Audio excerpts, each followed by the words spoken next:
Assalamualaikum warahmatullahi wabarakatuh. Sahabat beriman, pada video kali ini kita akan menceritakan sebuah kisah tentang onta mukjizat Nabi Saleh alaihi salatu wassalam dan kehancuran kaum Tsamud. Akan tetapi sebelum kita mulai, jangan lupa di subscribe, like, dan bagikan video ini ke semua orang untuk mendukung dakwah Islam dengan harapan semoga senantiasa kita diberikan kebaikan dan mendapatkan keridhaan Allah Subhanahu wa ta'ala.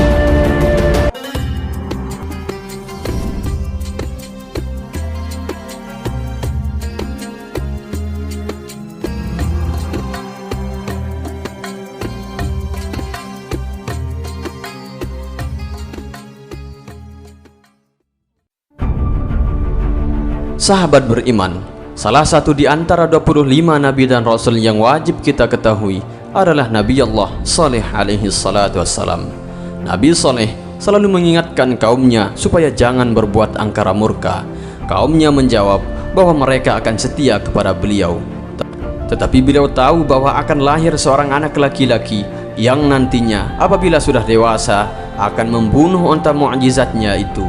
Beliau selalu menyuruh waspada dan berhati-hati. Onta mukjizat itu harus dijaga sebaik-baiknya. Jangan sampai mereka lalai supaya orang yang berniat membunuhnya tidak berhasil atau dapat digagalkan. Umat beliau selalu waspada setiap waktu karena Nabi Saleh bercerita bahwa orang yang akan membunuh onta mukjizat itu sebentar lagi akan lahir.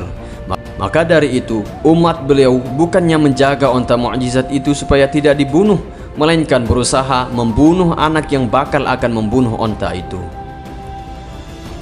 Hal itu jelas sangat bertentangan dengan ajaran beliau yang menyuruh orang saling kasih sayangi, bukan saling bunuh-membunuh atau saling curiga-mencurigai.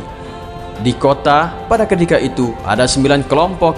Mereka musyawarah untuk menyelamatkan onta Nabi Saleh alaihi salatu wassalam. Mereka sepakat untuk menjauhi istri-istri mereka agar anak yang berbahaya itu tidak lahir. Selain itu, mereka juga sepakat untuk membunuh setiap anak yang lahir ketika itu. Kalau anak itu laki-laki, 8 anak laki-laki sudah mereka bunuh, dan mereka menganggap bahwa anak yang bakal akan menimbulkan bahaya itu sudah habis. Ketika lahir anak yang ke-9, mereka tidak membunuhnya. Anak itu diberi nama Qidar dengan takdir Allah. Maka anak itu cepat sekali besar, perkembangan badannya lain daripada yang lain. Ketika anak itu sudah besar, maka kelompok yang dibunuh anaknya merasa iri hati. Timbul rasa dengki dalam hati mereka karena anak-anak mereka dibunuh, sedangkan yang satu itu dibiarkan hidup. Para pemuka masyarakat segera mengadakan rapat untuk membunuh Nabi Saleh alaihi salatu wassalam. Mereka membuat makar pada hari Sabtu. Orang-orang jahat itu berencana untuk pergi meninggalkan rumah mereka. Kemudian mereka akan pulang sambil sembunyi-sembunyi.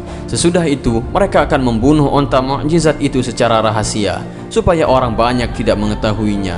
Mereka akan beralasan kepada Nabi Saleh bahwa mereka tidak tahu siapa pembunuhnya. Kemudian ketika Qidar sudah berumur 15 tahun, dia bersama orang-orang jahat itu sedang minum khamar dan mabuk. Mereka sangat dahaga ingin minum, tetapi air tidak ada. Air sumur pada hari itu adalah untuk onta mukjizat, bukan untuk manusia. Karena mereka merasa terhalang untuk mengambil air oleh onta itu, maka Qidar menawarkan kepada mereka untuk membunuh onta mukjizat Nabi Saleh alaihi salatu wassalam itu. Mereka setuju. Qidar pun mengambil pedang. Ditunggunya onta itu di lereng gunung ketika kembali dari meminum air sumur. Dibunuhnya onta itu. Kemudian ketika anak onta itu pulang, dia akan membunuhnya juga. Tetapi dengan takdir Allah, gunung itu retak dan pecah, maka anak onta itu masuk ke dalamnya. Setelah Nabi Saleh alaihi salatu wassalam mengetahui bahwa ontanya dibunuh, beliau bersabda, "Bersenang-senanglah kamu di rumahmu 3 hari saja. Sesudah itu kamu akan ditimpa azab. Pada hari pertama mukamu akan menjadi merah, pada hari kedua akan berubah menjadi kuning, dan pada hari ketiga akan berubah menjadi hitam."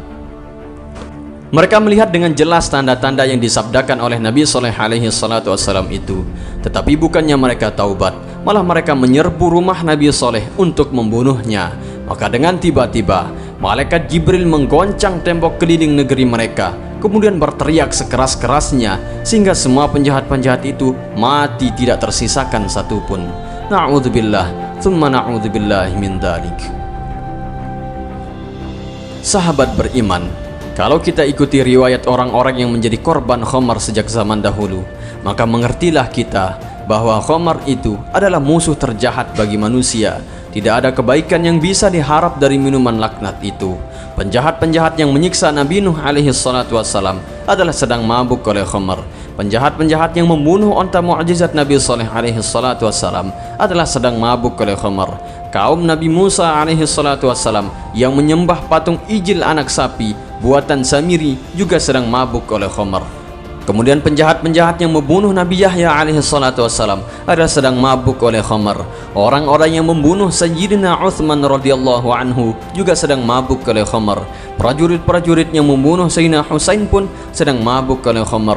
Dan masih banyak lagi kejahatan-kejahatan yang ditimbulkan oleh minuman terlaknat itu. Na'udzubillah, summa na'udzubillah min dzalik. Dan semoga kita senantiasa dipelihara oleh Allah dari kejahatan-kejahatan barang terlarang itu. Amin ya rabbal alamin. Wallahu a'lamu bis-shawab. Wassalamu alaikum warahmatullahi wabarakatuh.